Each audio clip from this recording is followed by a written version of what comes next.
Selamat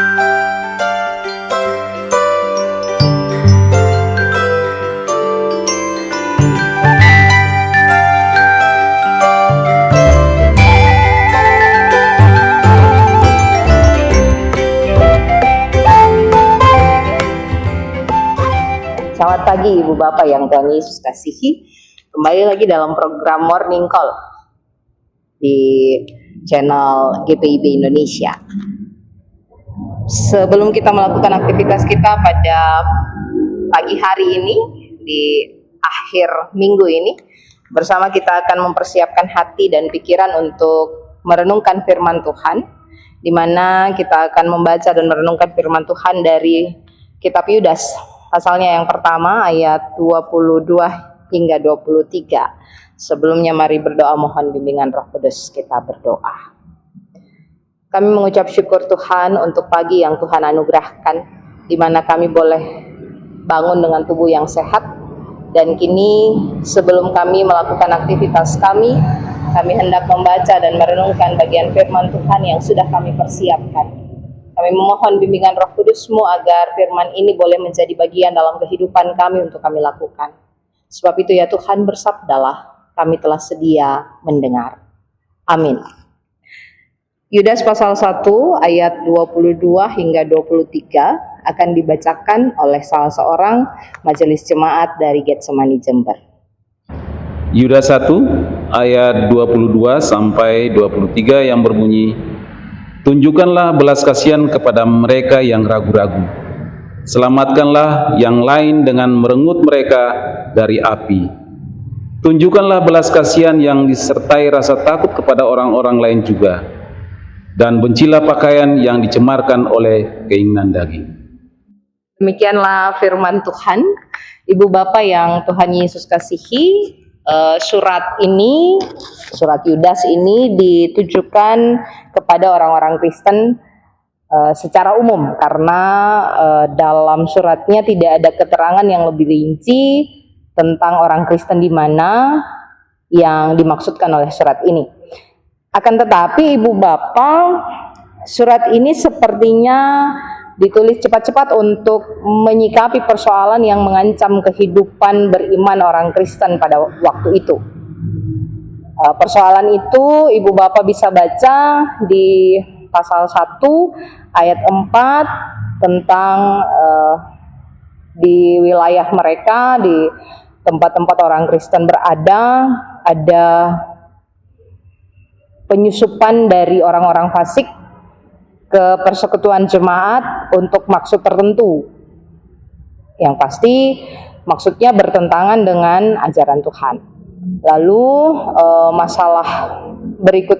persoalan berikutnya itu ada di ayat 8 dan ayat 12, di mana ada orang-orang yang mencemarkan tubuh dan menghina kekuasaan, serta menghujat semua yang mulia di surga dengan cara tidak malu-malu melahap jamuan dalam perjamuan kasih, karena mereka mementingkan diri sendiri. Ada persoalan lain lagi, di mana banyak orang suka menggerutu dan suka mengeluh tentang nasibnya. Mereka juga hidup menurut hawa nafsunya dan bahkan bicara yang bukan-bukan, juga menjilat orang untuk mendapat keuntungan. Persoalan itu ada di ayat 16, sedangkan di ayat 19 ada pemecah belah yang dikuasai oleh keinginan-keinginan dunia dan hidup tanpa Roh Kudus. Dan Yudas sebagai penulis surat ini khawatir jika keberadaan orang-orang seperti itu dapat menggoyahkan iman jemaat secara perorangan dan memecah belah jemaat. Itulah sebabnya menjelang akhir suratnya, Yudas kemudian menasehati pembaca pada waktu itu untuk, kalau di ayat 22 dan 23, supaya terus menunjukkan belas kasihan tanpa ragu-ragu bagi mereka yang ragu-ragu, lalu menunjukkan belas kasihan itu juga kepada mereka yang memiliki rasa takut. Artinya begini, Yudas memberi pesan supaya orang-orang yang kuat, orang-orang yang mengerti, orang-orang yang paham tentang ajaran Kristus, mereka bisa menopang mereka yang imannya gampang goyah, yang gampang ragu-ragu, yang punya ketakutan dan sebagainya. Supaya persekutuan mereka bisa tetap utuh, mereka boleh saling menguatkan satu dengan yang lain. Nah, Ibu Bapak, ketika Yudas berbicara untuk memelihara diri dalam kasih Allah, untuk mampu menunjukkan belas kasihan, ia sedang meyakinkan jemaat bahwa pemeliharaan Tuhan itu akan selalu nyata. Meskipun kondisi dan situasinya tidak baik-baik saja, meskipun pada masa itu banyak orang-orang yang mau memecah belah, tapi ketika jemaat menunjukkan belas kasihnya, persekutuan itu akan runtuh,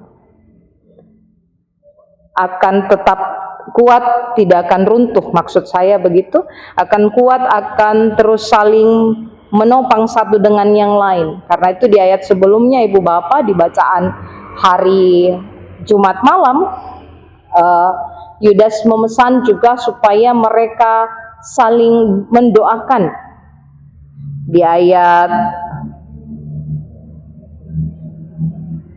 20 dan 21, di situ dibilang berdoalah, konsisten melakukan perenungan diri supaya saling memahami segala yang terjadi dan terus hidup berdasarkan firman Tuhan. Nah, mereka diminta untuk saling menyatakan kasih, demikian. Karena itu Ibu Bapak, ketika hari ini kita mau mengawali giat pelayanan kita, giat kerja kita, mari melihat situasi yang ada, mari melihat kondisi yang ada, lalu tetap menyatakan kasih Tuhan. Meskipun mungkin dalam penglihatan kita situasinya tidak baik-baik saja, tetapi belas kasihan Tuhan itu tetap harus dinyatakan supaya orang-orang di sekitar kita juga makin kuat, makin bertumbuh dan tetap teguh dalam iman percayanya. Itu PR kita untuk hari ini, Ibu Bapak. Mari laksanakan apa yang Tuhan kehendaki dan mari berbuat seturut dengan kasih karunia-Nya. Tuhan memberkati kita. Mari kita satu di dalam doa, kita berdoa. Terima kasih untuk firman-Mu, kiranya kami boleh dikuatkan dan dimampukan untuk terus menunjukkan belas kasihan Tuhan di tengah kondisi dan situasi yang tidak baik-baik ini. Kami percaya oleh kekuatan Tuhan, kami dimampukan untuk menguatkan mereka yang sedang dalam pergumulan, membuat mereka yang sedang dalam ketakutan, kecemasan, tetap boleh berdiri tegak, dan tetap boleh memuliakan Tuhan dalam hari hidup mereka. Kami memohon penyertaan Tuhan untuk hari ini, dalam setiap giat pelayanan kami, giat kerja kami, biarlah kasih sayang Tuhan terus dinyatakan. Terima kasih Tuhan, ini doa kami. Dalam kasih-Mu kami menyerahkan hidup dan kehidupan ini. Amin. Sampai jumpa dalam program selanjutnya. Tuhan Yesus memberkati.